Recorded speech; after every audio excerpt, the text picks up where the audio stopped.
그 성경을 읽다가 보면은 이제 참 공감이 되고 머리가 끄덕거려지는 이런 부분을 만날 때도 있지만, 어떨 때는 우리 인간의 머리로는 도저히 이해가 안 되는, 또 우리 인간의 그 상식선에서는 수용하기 어려운 그런 난감한 말씀을 맞닥뜨릴 때도 참 많이 있습니다. 그 대표적인 말씀 중에 하나가 오늘 본문입니다. 오늘 본문은 인간의 상식으로는 수용하기가 어려운 말씀으로 가득 차 있는 말씀들입니다. 하나님께서 그 호세아 선지자에게 무슨 요구를 하시느냐 하니까요. 자, 1장 2절을 한번 보십시오. 여호와께서 처음 호세아에게 말씀하실 때 여호와께서 호세아에게 이르시되 너는 가서 음란한 여자를 맞이하여 음란한 자식들을 낳으라. 이 여기 나오는 음란한 여자라는 표현은요, 매춘부 혹은 창녀로까지 해석될 수 있는 이 심각한 단어예요. 아니, 어떻게 하나님께서 주의 종 선지자에게, 주의 종 선지자가 뭐가 그냥 헷가닥 해가지고 음란한 여자랑 결혼하겠다 해도 그 말려야 되는 거 아닙니까? 그런데 그 매춘부 같은 여자랑 결혼을 하라는 거예요. 만약에 그 어느 교회 담임 목사 사모님이 과거가 들통이 났는데 그분이 매춘부 출신이었다, 그런 소문이 난다고 한다면 그 목사님이 목회를 할 수 있겠습니까? 실제로 저는 사모님 때문에 교회에서 쫓겨났다는 목사님들 사례를 여러 번 내가 들은 적이 있고요. 심지어는 제가 아는 어떤 후배는 사모님 때문에 목회를 그만둔 목사님도 있습니다. 우리 시대의 정서에 비추어 봐도 이게 용납하기가 어려운 상황인데, 더군다나 호세아 선지자 당시의 상황은 이 정도가 아닙니다. 아시잖아요, 구약을. 그 율법에 음행을 저지르다가 들키면은 돌로 쳐 죽이라는 그런 그 사회적인 분위기와 그런 시대를 배경으로 하고 있는데, 아니 어떻게 선지자 보고 그런 매춘부 같은 여자랑 결혼을 해라, 이것도 도저히 이해가 안 되고요. 또 이해가 안 되는 게 뭐냐, 호세아가 그 이상한 요구의 말씀에 순종을 해가지고 고멜이라는 음란한 여자랑 결혼을 했습니다. 그리고 이제 자식을 셋을 낳습니다. 아들 둘, 딸 하나 이렇게 낳았는데, 또 그 애들 이름을 또 이상하게 지으려는 거예요.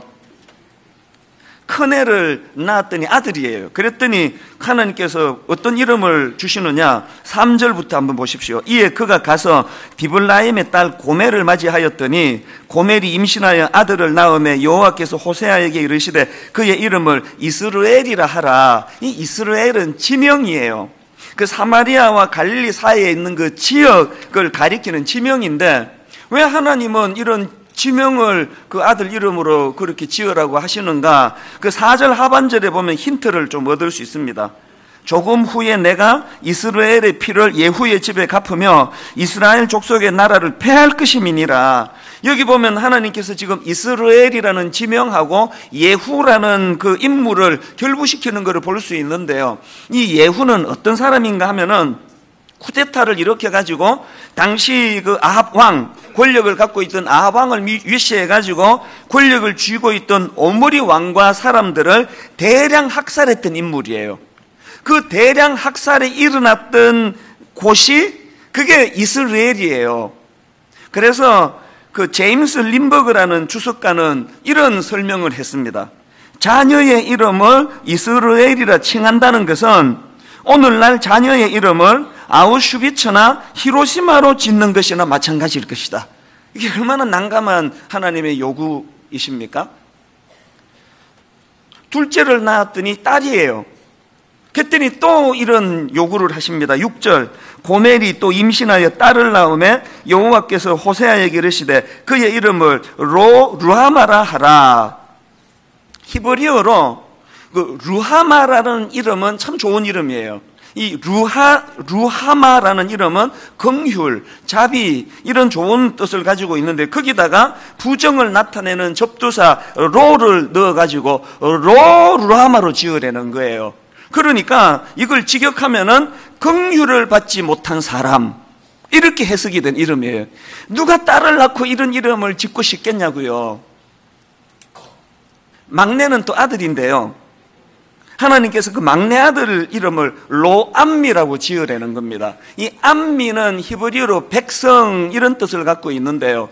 역시 여기다가 부정을 나타내는 접두사 로를 넣어가지고 로암미라는 것은 백성이 아님 이런 뜻을 갖게 되거든요.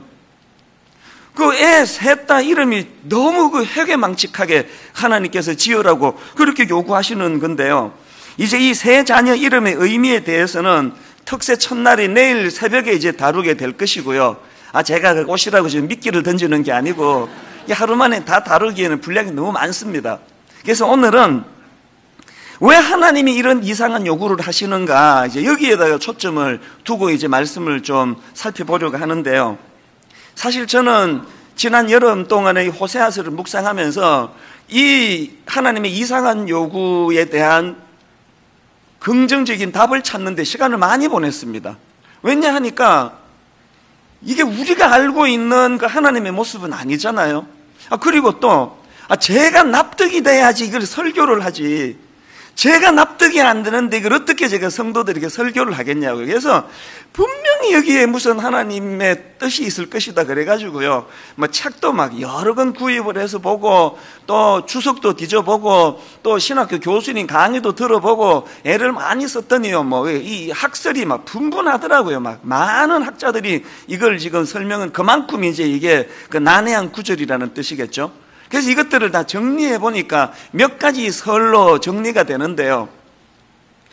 첫 번째로 상징설이 있더라고요. 상징설은 뭐냐 하면은 이 엄녀와 결혼한 호세아 이야기는 이게 실제가 아니고 환상이나 계시라는 거예요. 이게 참 머리로는 끄덕거려지는데 문제가 뭐냐, 이 설을 받기가 어려운 게요, 호세아서를 읽어보면 아시지만 이게 실제적인 호세아의 결혼 생활을 담고 있는 거지 이게 그냥 환상이나 계시는 아니에요. 그리고 선지서 같은 걸 읽어보면은 하나님께서 환상이나 계시로 말씀하실 때는 반드시 거기다가 어떤 말씀을 주십니까? 환상을 봄에 또 계시가 임함에 이런 말씀들이 부연이 있는데 호세아서 통틀어서 그런 말씀은 한 군데도 없거든요.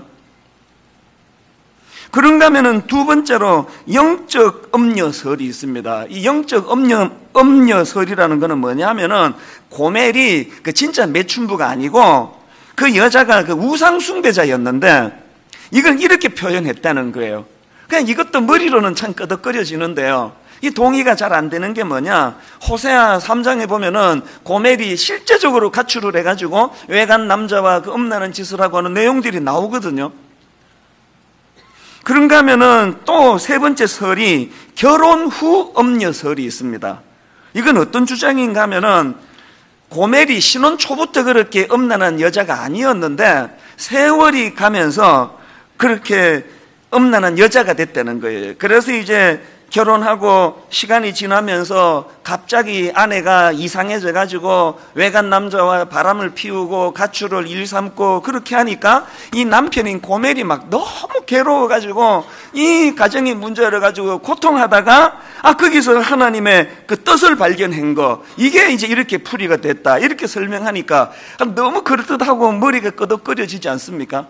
그러나 여러분, 우리 머리로는 그게 참 저도 정말 이랬으면 좋겠어요.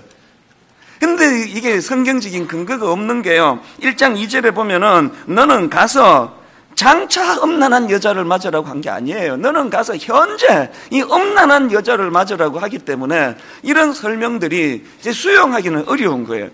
그 제가 보니까요, 학자들이 어떻게 해서든 이 우리가 머리로 이해가 안 되면은 움직이지 않는 우리의 속성을 잘 알기 때문에 어떻게 해서든지 간에 우리를 이해시키려고 애를 쓰는데 와닿는 거는 하나도 없는 거예요.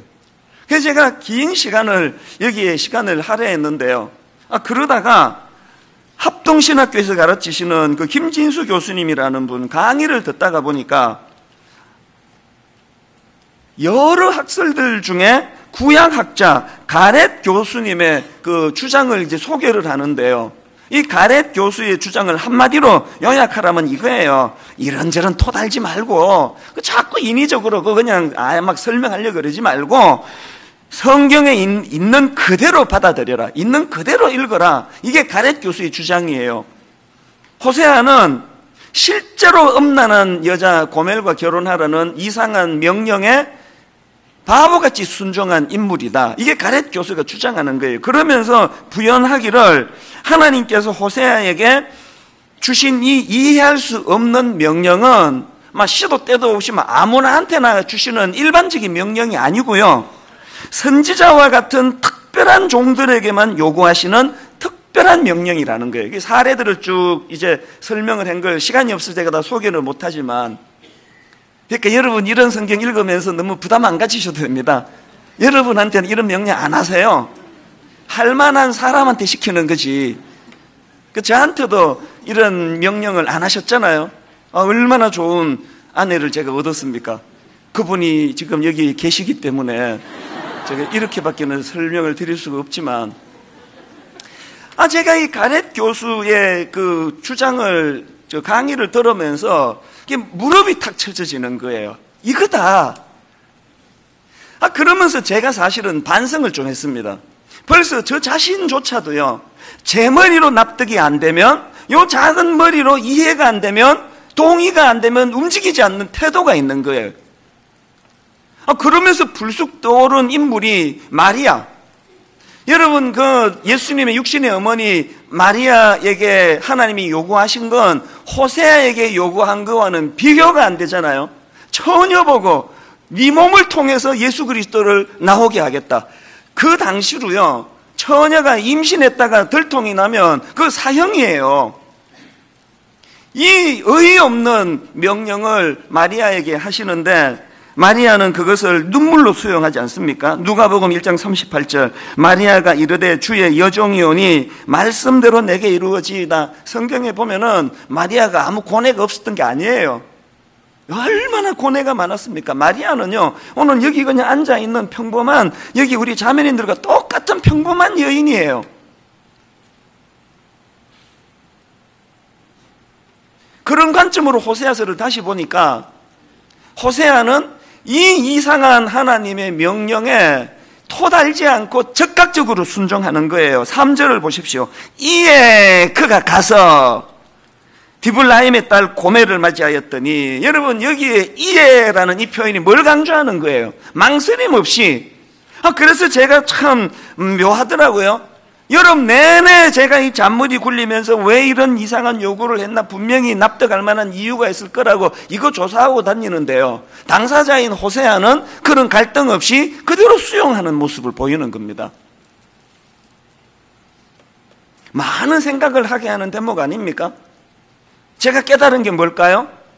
성령님은 하나님의 이런 깊은 어떤 내가 이해가 안 되지만 무언 의도를 가지고 명령하실 때 거기에 잔머리 굴리지 않고 순종하면 성령님께서는 그런 자에게 주시는 특별한 은혜가 있나 보다. 이게 신앙생활 아닐까요? 그래서 저는 오늘 본문 말씀을 가지고 이제 이 본문의 호세아에게서 우리가 얻어야 될 많은 교훈들이 있는데요, 몇 가지로 정리를 해보았습니다. 여러분, 호세아서를 읽으면서 우리가 얻어야 될 메시지가 뭘까요? 첫째로요, 내 생각의 한계를 뛰어넘으라는 거예요. 같은 선지자인데 하나님의 말씀에 불순종의 자리로 빠졌던 대표적인 인물이 요나 아닙니까? 요나서 1장 2절, 너는 일어나 저 큰 성읍 니느웨로 가서 그것을 향하여 외치라. 그 악독이 내 앞에 상달되었음이니라 하시니라. 사실 요나에게 부여한 이 명령도 쉬운 건 아니에요. 그 포악한 것들에게 가서 말씀을 전한다는 건 쉬운 건 아니지만, 그러나 호세아에게 주신 명령하고 비교하면 이건 명령도 아니에요. 근데 요나는 불순종합니다. 3절, 그러나 요나가 여호와의 얼굴을 피하려고 일어나 다시스로 도망하려 하여 욥바로 내려갔더니, 관건이 뭐냐? 요나는 왜 불순종했냐는 거예요. 제가 이 문제를 가지고 쭉 읽어보니까요, 요나서에서 토를 그렇게 많이 달아요. 요나가 뭐 말씀만 하면은 그 토를 달아요.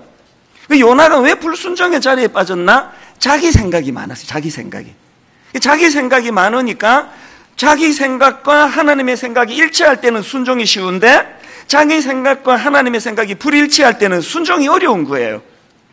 저는 저 자신에게 먼저 물었고요. 이걸 여러분에게 토스하고 싶은데, 여러분은 하나님의 사람으로 요나 같은 유형의 종입니까? 호세아 같은 유형의 종입니까?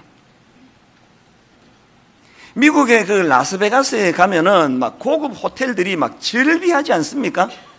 우리 생각에요. 그 라스베가스의 별 5개짜리 5성급 호텔이면, 야, 그 하룻밤 자는데 뭐 수십만 원은 들 거야. 100만 원이 넘을지도 모르지. 그런 생각을 하시지만요. 제가 깜짝 놀랐는 게 뭐냐. 라스베가스의 호텔은요, 전 세계에서 제일 싼 호텔들이에요. 별 5개짜리 그 어마어마한 호텔이요, 어떨 때 우리 돈으로 1, 2만 원이면 투숙이 가능해요. 심지어는요 99센트 거의 공짜에 가깝게 호텔을 쓰는 경우도 있다는 거예요. 그 왜 그러냐 하니까, 라스베가스의 호텔들은 투숙객들 그 투숙료 받아서 운영이 되는 호텔이 아니에요. 그렇게 싸게 해가지고 막 전 세계적으로 사람들을 불러 모아가지고는 이제 그 도박으로 돈을 버는 게 그들의 전략이거든요. 그래서 가보신 분은 아시지만, 라스베가스의 호텔에 딱 들어가면은요, 1층 로비에 그 슬롯 머신이라 그럽니까? 그 도박 기계가 막 1층에 꽉 차 있습니다. 이것과 관련해가지고 제가 재밌는 글을 읽었는데요. 라스베가스의 그 도박장에 가보면은 없는 게 3가지가 없대요. 없는 게 3가지 중에 첫째 뭐가 없나? 창문이 없대요. 둘째, 시계가 없대요. 셋째, 거울이 없대요. 그 글 쓴 분이 주장하기를, 그 도박장에서 이런 것들을 없앤 이유가 뭐냐? 도박하는 사람들로 하여금 자기 세계에 몰입하도록 하기 위해 가지고. 창문을 없앰으로 창문을 통해서 세상을 보지 못하게 하는 거예요. 막 도박에 몰입하다가 아니 시간이 이렇게 됐나 그러고 가버릴까 봐. 시계를 없앤 것도 마찬가지예요. 거울을 없앤 것도 그 거울을 통해 가지고 자기 자신을 보지 못하도록, 돈독이 올라가지고 눈에 핏발에서 있는 자기 모습을 보면 정신 돌아올까 봐 그 거울이랑 다 없앤 거예요. 제가 제 아내한테 이야기를 해줬더니, 백화점도 그런데? 그런 얘기를 하더라고요. 백화점에도요 창문이 없고 시계가 없는데 거울은 있대요. 거울은 그거 보고 사라고. 이게 다 똑같은 원리 아닙니까? 제가 그 라스베가스의 도박장 글을 읽다가 든 생각이 뭐냐 하면은, 이게 사단의 전략 아닙니까? 우리가 우리 생각에 몰두하고 우리 몰두된 생각으로부터 헤어나오지 못하도록 모든 에너지를 집약해서 공격하는 게 사단의 공격 아닙니까? 그래서 참 가슴 아픈 건요, 믿음이 좋다는 사람조차도 이 올무에 빠지는 경우가 많아요. 자기가 경험한 그 신앙세계밖에는 인정을 하지 않는 태도. 그래서 자칫 잘못하면 믿음 좋다는 사람 중에 부작용이 좁아요. 아주 편협하고. 그래서 제가 여러 번 그런 말씀드렸지만, 세상에서 제일 무서운 사람이 어떤 사람인지 아시죠? 책 딱 한 권만 읽은 사람. 모든 세상의 이치를 자기가 읽은 책 한 권으로 다 해석을 하니까, 이런 사람은요 한 책 10,000권 읽은 사람이 감당을 못해요. 막 고집불통에다가 지금 이 모든 내용들이 다 뭘 의미합니까? 내 생각의 한계에 그렇게 좁아진 세계, 시계도 없고 거울도 없고 창문도 없는, 오직 지금 일확천금을 노리면서 그 도박 기계나 들여다보고 있는 사람처럼, 혹시 우리가 지금 그런 삶을 살고 있는 건 아닌지 돌아보셔야 된다는 거예요. 그래서 하나님께서는 이런 좁은 시각을 가진 인생들을 향해서 이사야 55장 8절 9절에서 이런 호소를 하십니다. 이는 내 생각이 너희의 생각과 다르며 내 길은 너희의 길과 다름이니라. 여호와의 말씀이니라. 어떻게 다릅니까? 이는 하늘이 땅보다 높음 같이 내 길은 너희의 길보다 높으며 내 생각은 너희의 생각보다 높음이니라. 여러분 한번 생각을 해보세요. 하나님을 내 머릿속에 속 집어넣으려고 팔 자르고 다리 자르고 머리 자르고 몸통 자르고 하나님을 내 상식의 수준으로 갖다가 집어넣을 것 같으면 뭐하러 예수 믿느냐고요. 하나님은 그렇게 내 머리에 속 들어올 만큼 간단하신 분이 아니에요. 작은 분이 아니에요. 내 머리가 이해되는 것만 요구하시는 분이 아니고 그 한계를 뛰어넘는 분이세요. 그렇기 때문에요, 마르셀 프루스트라는 분이 이런 말을 했습니다. 진정한 발견의 항해는 새로운 땅을 찾는 것이 아니라 새로운 눈을 갖는 것이다. 이게 너무 멋진 말 아닙니까? 다시 한번 들어보세요. 진정한 발견의 항해는 새로운 땅을 갖는 것이 아니라 새로운 눈을 갖는 것이다. 신앙세계가 이런 거예요. 하나님이 이미 성경을 통해 우리에게 다 보여주셨어요. 뭘 새로운 걸 우리가 보겠습니까? 눈이 바뀌면 돼요.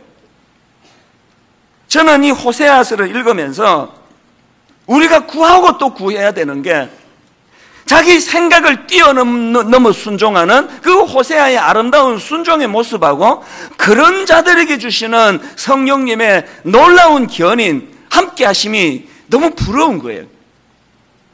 자, 그런가 하면은 두 번째로 본문의 호세아에서 우리가 배워야 될 교훈이 뭐냐? 하나님의 심정을 공감하라는 겁니다. 자, 여러분, 참 이해가 안 되는 요구를 호세아가 쉽게 순종하며 수용했는데 어떻게 가능했느냐? 제가 이런 질문을 가지고 호세아서를 읽으니까요, 답이 나오더라고요. 자, 3장 1절에서 지금 하나님이 그 이상한 그 요구를 그냥 무격다짐으로 시키면 시킨 대로 해, 이게 아니고요, 설득을 하시는데요. 어떻게 설득하는 걸 한번 가만히 보십시오. 3장 1절을 보세요. 여호와께서 내게 이르시되 이스라엘 자손이 다른 신을 섬기고 건 포도 과자를 즐길지라도 여호와가 그들을 사랑하나니 너는 또 가서 타인의 사랑을 받아 음녀가 된 그 여자를 사랑하라 하시기로. 지금 하나님이 하시고 싶은 말씀은 뒤에 있잖아요. 그 사랑받을 자격이 없는 그 고멜 같은 여자를 네가 사랑해라, 이 말씀을 하고 싶은데, 이걸 설득하시는 과정에서 하나님 주시는 말씀이 뭐예요? 내가 다른 신을 섬기고 금포도 과자를 즐기는 그 타락한 이스라엘 백성들을 그럼에도 사랑하는 것 같이. 그러니까 하나님이 지금 설득하는 방향이 뭐겠습니까? 그 타락한 그 시대 사람을 향한 아버지 하나님의 심정을 지금 호소하고 계시는 거예요. 사람이요, 이게 얼마나 어려운 일이냐, 얼마나 힘든 일이냐보다 중요한 건 심정이 동하는 거예요. 내가 심정이 동하면 목숨도 내놓을 수 있는 게 그게 인간 아닙니까? 이사야 58장 10절에 이런 표현이 있더라고요. 줄인 자에게 내 심정이 동하며 괴로워하는 자의 심정을 만족하게 하면. 우리 교회가 뭐 복지재단, 이웃사랑, 또 뭐 긴급 구호뱅크 이런 헌금이 많잖아요. 제가 가만히 보니까요, 부자라서 헌금을 많이 하시는 게 아니더라고요. 주로 이런 헌금을 누가 하시는가 하니까 자기도 어려운데, 자기도 힘든데 한 번씩요 예배 마치고 저한테 막 몇 천만 원씩 들고 와가지고 이거를 가난한 분들을 위해서 써달라고 이렇게 헌금을 맡기시는 분 보면은 어떨 때는 진심으로 돌려드리고 싶어요. 아니 권사님, 지금 권사님도 너무 어려운 걸 내가 아는데 하나님이 그 마음을 보시니까 이미 다 받으신 거니까 마음만 드리고 이 돈은 갖고 가셔서 통장에 넣어놓고 이제 노후를 생각하셔야 되지 않냐고 그렇게 말린 적도 많이 있습니다. 왜 자기도 지금 그렇게 어려운데 그 몇 천만 원 가난한 사람을 위하여 헌금하라고 갖고 올까요? 대답은 간단해요. 그 연약한 이웃에 대한 심정이 동하면 그렇게 되는 거예요. 신앙은요, 하나님의 심정이 동하는 게 신앙이에요. 바알 종교만 기계적으로 그냥 뭐 까라면 까, 이 군대 용어로, 이게 바알 종교나 그러지 하나님은 그런 분 아니에요. 우리가 기계적으로 뭘 순종하는 게 아니라 그 이전에 그 타락한 시대를 향한 하나님의 심정을 우리가 동하기를 원해요. 그러고 보면은 진짜 하나님의 종은 다른 종이 아니고 그 시대를 향한 하나님의 심정을 이해하는 종, 이게 진짜 종인 것 같아요. 그러니까 이런 맥락에서 호세아 4장 6절 말씀을 보면요, 하나님이 이런 탄식을 하지 않습니까? 내 백성이 지식이 없으므로 망하는도다. 여기 나오는 지식은 히브리어로 야다, 안다, 이런 뜻이라고 여러 번 말씀드렸는데, 사실은요 이 야다라는 단어의 근본적인 의미가 뭐냐 하면, 원래 이 단어는요 부부가 부부관계를 포함한 서로에 대한 깊은 터치와 친밀감을 통해서 알게 된 지식, 이게 야다예요. 그래서 야다는요 동침하다, 이런 뜻을 가진 단어예요. 지금 하나님이 내 백성이 지식이 없음으로 망한다는 이 말씀을 성경 공부해야 된다 이렇게 받으시면 안 됩니다. 성경 공부도 해야 되지만 하나님의 심정이 동하지 않는다는 걸 탄식하는 말씀 아닙니까? 내 백성이 지식이 없어 망하게 생겼다. 내가 이 타락한 이 시대를 향하여 어떤 탄식의 마음을 갖고 있는지 목사들도 모르고 성도들도 모르고 기계적으로 와서 예배를 드리는지는 모르지만 이 어두운 시대를 향한 내 눈물, 내 탄식, 내 한숨을 내 백성들이 모른다. 하나님이 그 탄식을 하시는 거거든요. 그러고 보면요, 하나님은 당신의 심정을 공감하는 자를 사랑하세요. 하나님의 심정을 공감하는 사람이 또 하나님의 은혜를 받으세요. 탕자의 비유에 그 큰아들의 치명적인 결함이 이거 아닙니까? 자기는 뭘 자랑해요? 난 내 동생하고 다르다. 내가 뭐 가출을 했나? 아버지 돈을 내가 뭐 낭비를 했나? 뼈 빠지게 아버지 시키는 대로 내가 일하고 나는 그런 효자라고 말하지만, 여러분, 탕자의 비유에 큰아들이 둘째 아들 못지않는 탕자인 건 뭐예요? 기계적으로 아버지가 원하는, 아버지가 시키는 일은 했지만 큰아들은 아버지의 심정을 몰라도 너무 모르는 거예요. 세상에 그 방탕한 둘째 아들을 품고 손에 가락지를 끼워주시고 송아지를 잡아 잔치를 배설하며 죽은 아들이 살아왔다 기뻐하시는 아버지의 심정을 하나도 모르는 큰아들. 그래서 그 큰아들도 탕자라는 거예요. 여기 우리 연로하신 아버지 어머니 많이 계시잖아요. 여러분, 연로하신 우리 아버지 어머니가 자식들 키워가지고 일확천금을 노립니까? 이것들한테 그냥 막 몇백만 원 내가 뜯어내야 되겠다. 우리 어머니 아버지가 그걸 원하세요? 우리 연로하신 부모님이 원하는 건 하나 아닙니까? 이 자식들이 부모가 나이 들어가는 것이 얼마나 외로운 것인가를, 늙어감이 얼마나 서러운 것인가를 공감해 주기를 원하는 거 아닙니까? 신앙은요, 하나님의 마음을 공감하는 거예요. 오늘 큰아들 같은, 탕자의 비유에 큰아들 같은 크리스찬이 양산되는 현실이 가슴이 아픈 거예요.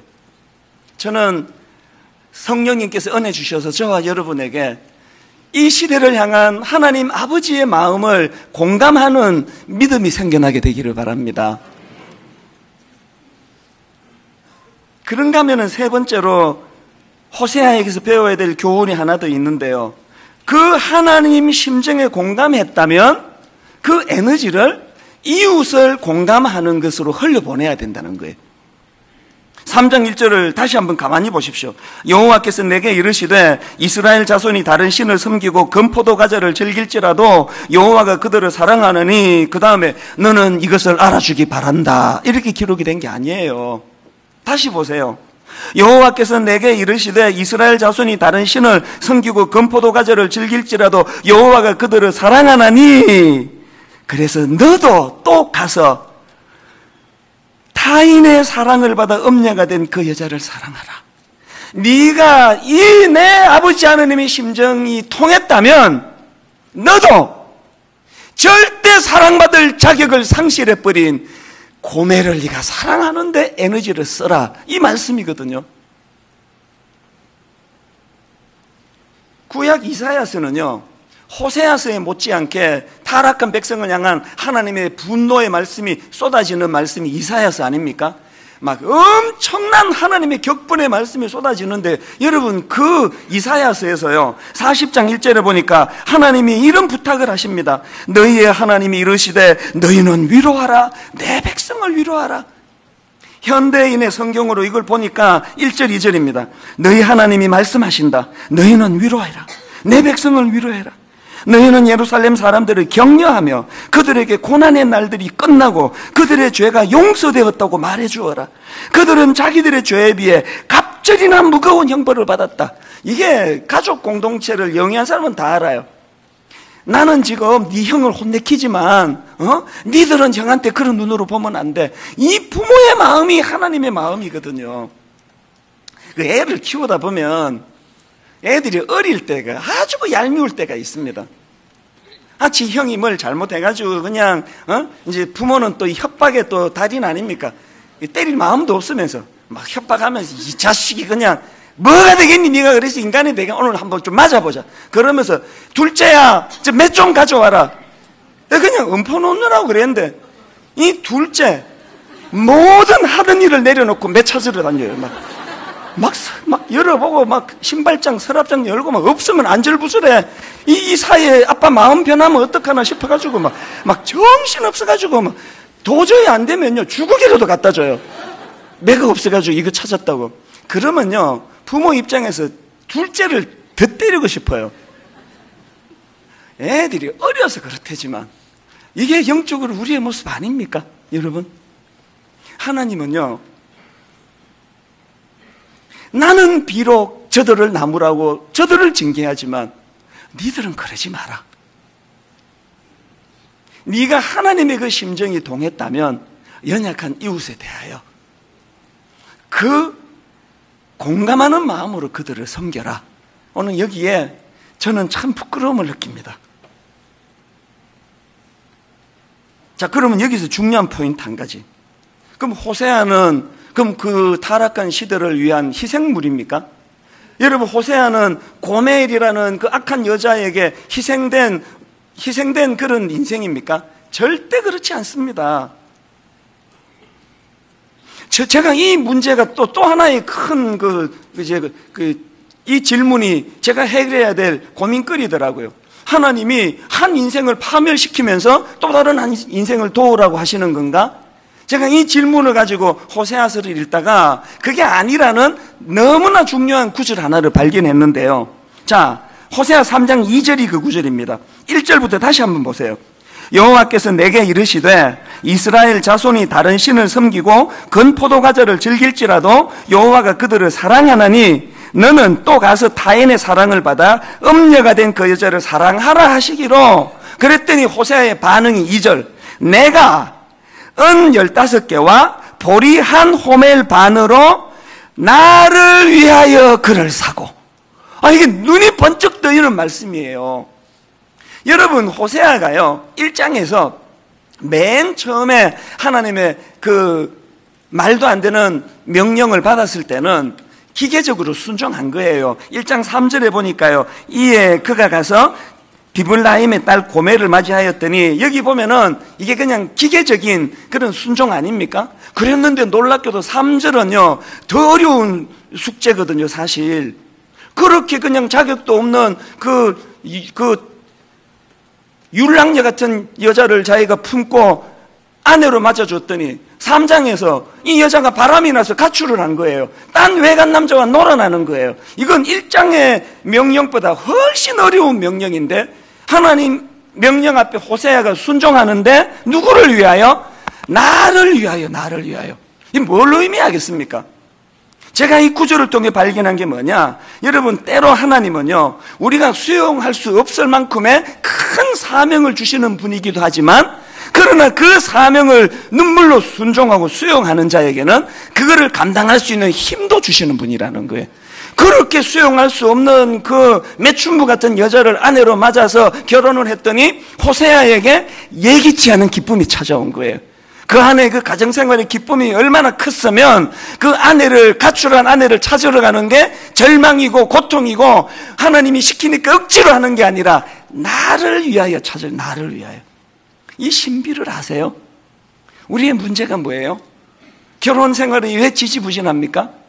내 남편이 나한테 요만큼의 사랑을 줬으니 나도 요만큼의 사랑을 갚는 게 우리의 모습 아닙니까? 내가 왜 손해를 봐야 돼? 지가 나한테 뭐 해준 게 있는데, 내가 그 여자한테 뭐 받은 게 뭐가 있어? 그만큼만 내가 사랑하는, 이게 오늘 우리 가정의 근본적인 문제 아닙니까? 고멜처럼 전혀 사랑받을 수 없는 자격을 잃은 배우자라 할지라도 하나님의 심정으로 부어주는 사랑을 하게 되면 그 혜택을 상대방도 받지만 호세아 본인도 행복해지는 거예요.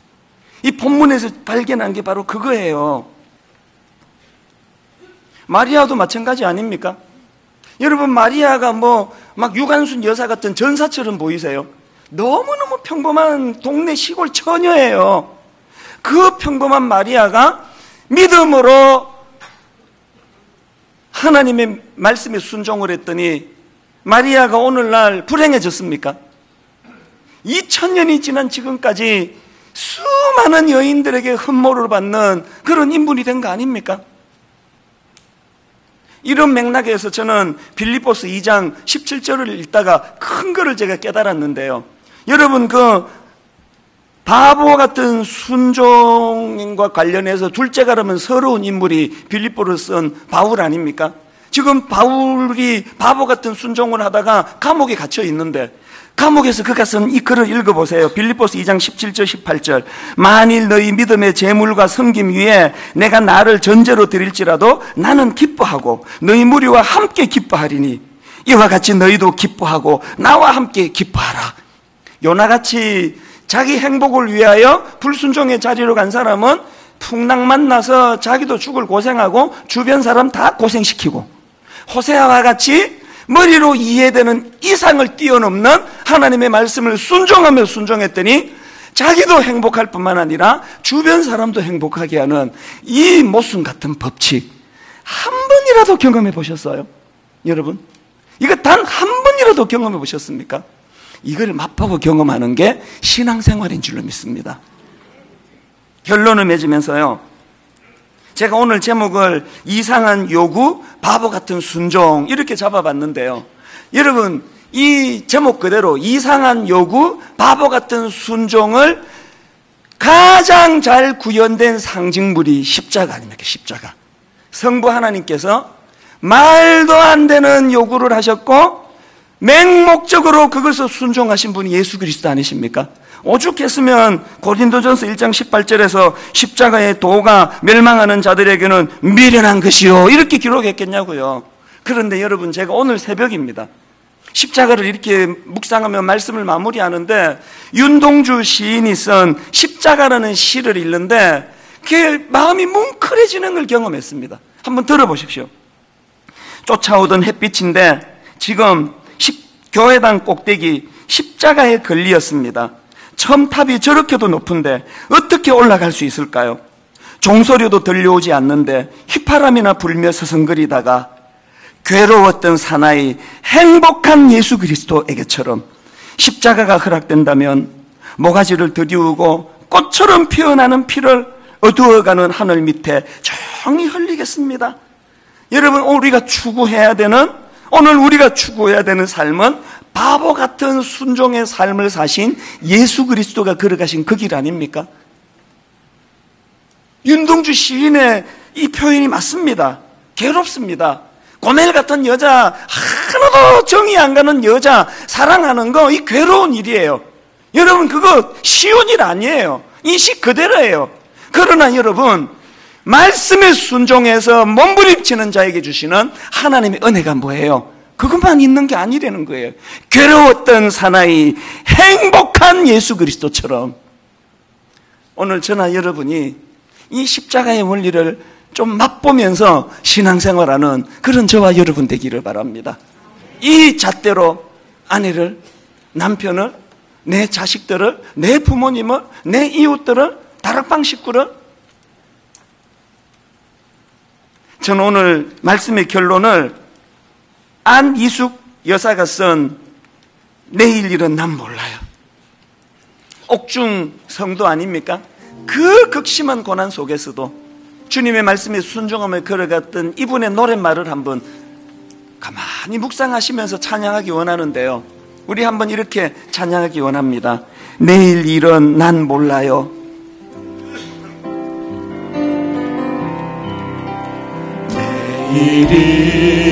일은 난 몰라요. 하루하루 살아요. 하루 살아요. 불행이나 요행함도 내 뜻대로 못해요. 여러분, 순종하는 게 얼마나 힘든지, 험한 이 길 가고 가도 끝은 없고 곤해요.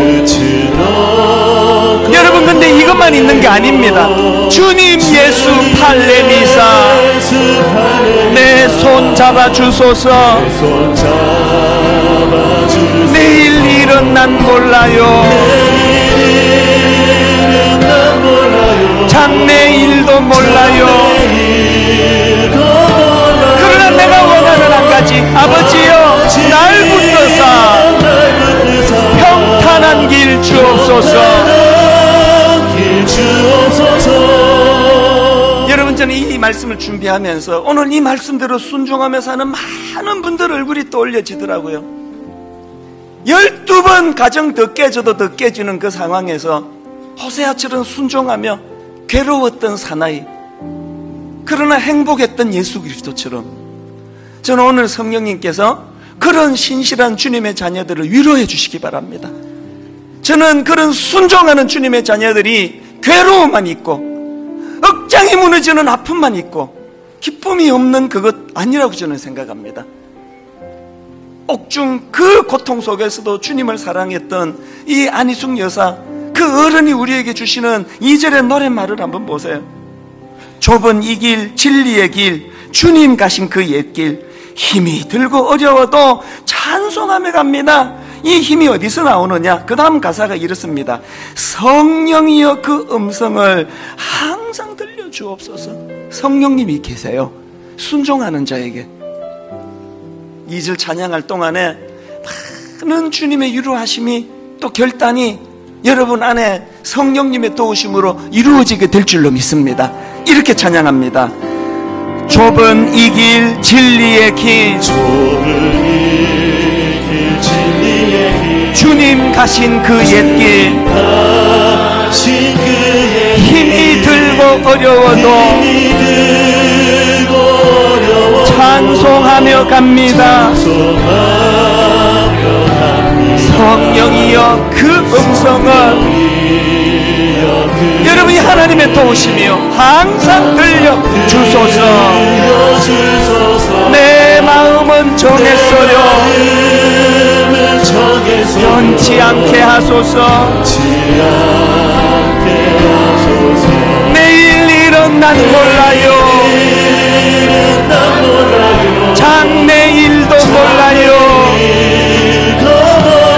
아버지여, 아버지여,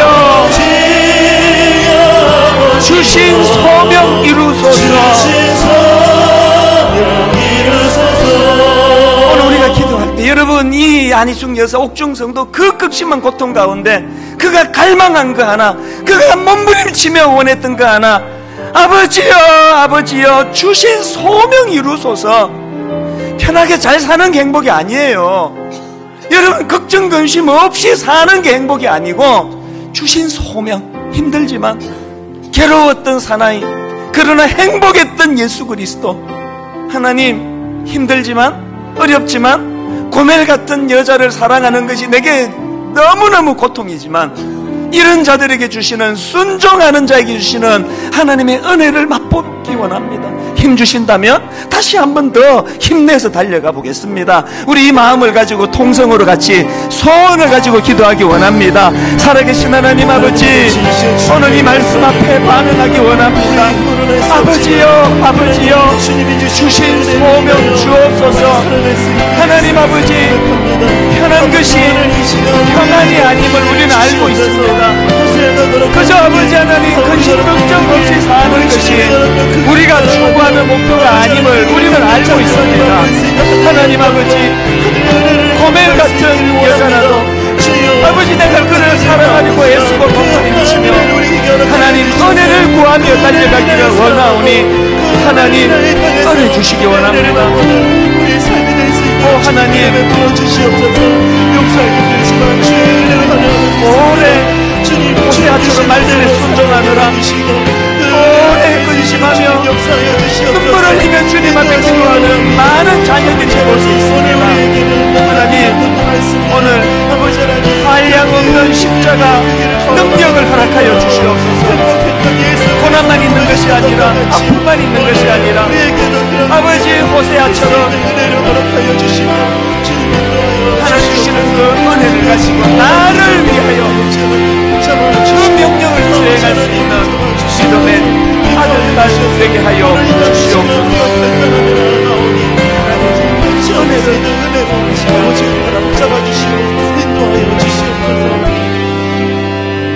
하나님 아버지, 참 우리는 생각이 많습니다. 계산도 빠릅니다. 영악해서 절대 손해보는 짓 하지 않습니다. 그런데 하나님, 그 모든 것들을 다 구비하면서 그렇게 살아가는데 왜 마음은 이렇게 평안이 없고 불안하고, 요나처럼 자기도 고생, 주변 사람도 고생.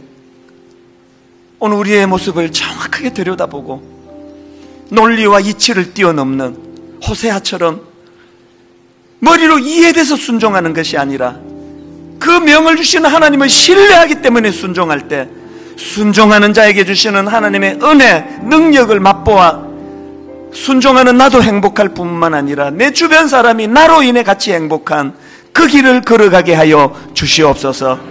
그 은혜 주시기 원하옵고 예수님 이름으로 기도드립니다. 아멘. 우리 자리에서 일어나셔서 14번 찬양입니다. 내 영혼 지치고 피곤할 때에, 내 영혼 지치고 피곤할 때에, 근심 걱정 내 마음 짓누를 때, 그럴 때 어떻게 해야 됩니까? 난 잠잠히 주님을 기다리네. 언제까지?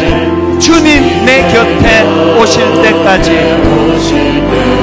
주 날 일으켜 산 위에 세우네. 거친 바다 위 걷게 하시네. 주만 의지할 때 강함 주네. 크신 능력 내게 부어주시네. 여러분, 순종하는 자들에게 주시는 이 능력이 필요합니다. 주 날 일으켜 산 위에 거친 바다 위 걷게 하시네. 주만 의지할 때 강함 주네. 크신 능력 내게 부어주시네. 크신 능력 내게 부어주시네.